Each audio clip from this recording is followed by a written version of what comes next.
Assalamualaikum warahmatullahi wabarakatuh. Perkenalkan, nama saya Siti Sundari, mengajar di SMP Negeri 9 Sumedang.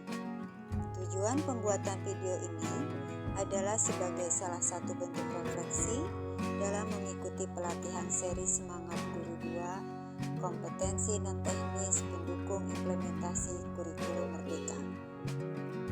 Pengalaman saya mengikuti kegiatan pelatihan seri Semangat Guru 2 non-teknis pendukung implementasi kurikulum merdeka adalah jadi memahami tentang apa itu motivasi. Motivasi adalah dorongan dari dalam diri dalam mengerjakan serangkaian aktivitas untuk mencapai suatu tujuan. Motivasi akan menjawab pertanyaan, mengapa kita mengerjakan tugas ini?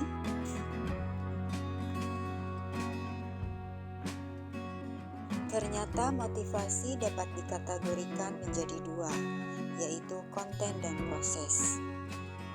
Konten menjelaskan motivasi sebagai jenis-jenis kebutuhan manusia yang penting dipenuhi sehingga mempengaruhi tindakan seseorang. Pada kategori konten, kita akan mempelajari teori motivasi yang digagas Abraham Maslow, yaitu teori hierarki kebutuhan manusia. Menurut teori Maslow, untuk memahami apa yang memotivasi perilaku kita, manusia bergerak, bertindak dengan tujuan memenuhi 5 jenis kebutuhan, yaitu 1. Fisiologis, yaitu makan, minum, sandang, papan. Yang kedua, kebutuhan rasa aman, tidak mengalami gangguan, aman menyatakan pendapat kepada pimpinan, murid aman mengangkat tangan bertanya kepada guru, tidak khawatir diejek teman dan dimarahi gurunya.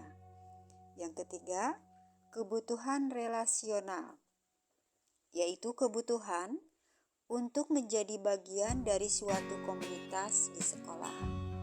Yang keempat, kebutuhan akan harga diri, dorongan agar dapat respek dihargai oleh warga sekolah, oleh guru, pimpinan dan orang tua. Dan yang kelima, kebutuhan aktualisasi diri, bisa berkontribusi pada masyarakat. Yang kedua, proses, menjelaskan motivasi sebagai pola perilaku yang menghasilkan tindakan dalam mencapai tujuan. Pada kategori proses, kita akan mempelajari sebuah teori motivasi yang digagas Block dan Latham, yaitu teori menetapkan tujuan atau goal setting.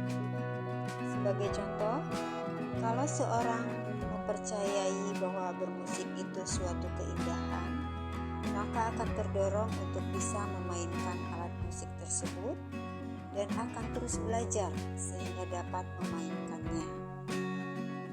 Serta umpan balik positif akan semakin termotivasi. Tetapi jika umpan balik negatif yang didapat, maka motivasi akan berkurang. Umpan balik dari orang sekitar akan mempengaruhi tujuan. Proses tidak efektif jika tujuannya itu tidak bermakna bagi diri sendiri. Proses dan merdeka belajar itu bukan berarti bebas, tetapi tujuan, cara, dan refleksi yang berkala. Mengajar tentang pengelolaan emosi pada murid akan mempermudah murid dalam belajar. Dengan menggunakan lembar aksi 1, lebih terarah dalam melakukan refleksi mengajar dan melatih motivasi. Praktik refleksi mengajar dimulai dengan langkah ke-1, yaitu memetakan kebutuhan diri dengan hierarki kebutuhan Maslow. Pada pre-assessment ada beberapa kata kunci yang menarik. Salah satunya teori hierarki kebutuhan Maslow. Terdapat 5 dasar kebutuhan individu, diantaranya kebutuhan fisiologis, rasa aman, relasi, harga diri, dan aktualisasi. Bagaimana 5 kebutuhan itu dapat terpenuhi?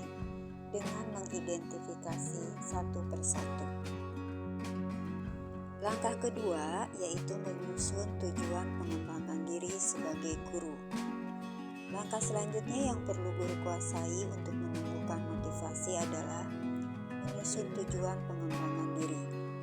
Guru perlu melakukan refleksi secara berkala sebagai kemampuan metakognisi yang memantau proses belajar.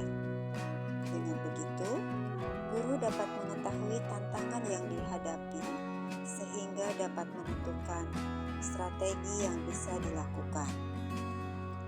Langkah ini dapat dilakukan dengan menetapkan tujuan belajar dan menyusun rencana pribadi secara sistematis.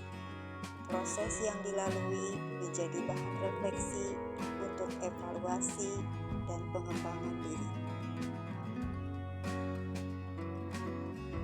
Langkah ketiga yaitu strategi umpan balik berkelanjutan.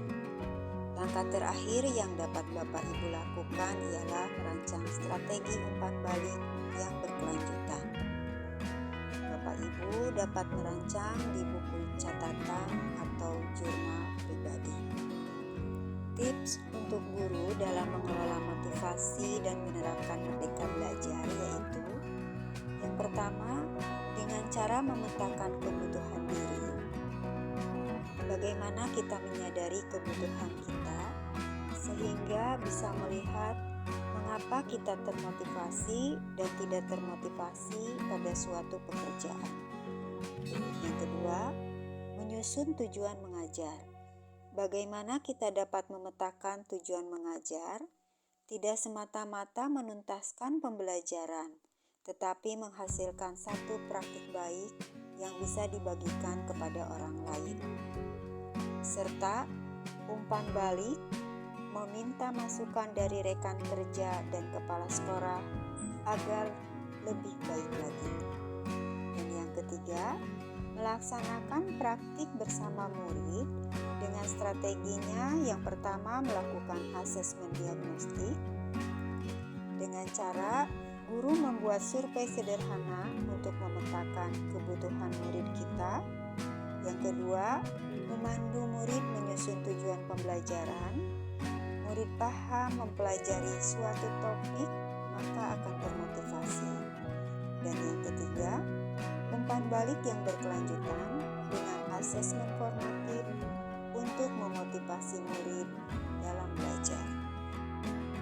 Demikian refleksi yang dapat saya sampaikan, mudah-mudahan bermanfaat. Bapak Ibu hebat, ayo mengikuti pelatihan Semangat Guru 2 melalui https://ayogurubelajar.kemdikbud.go.id seri Semangat Guru 2. Terima kasih. Assalamualaikum warahmatullahi wabarakatuh.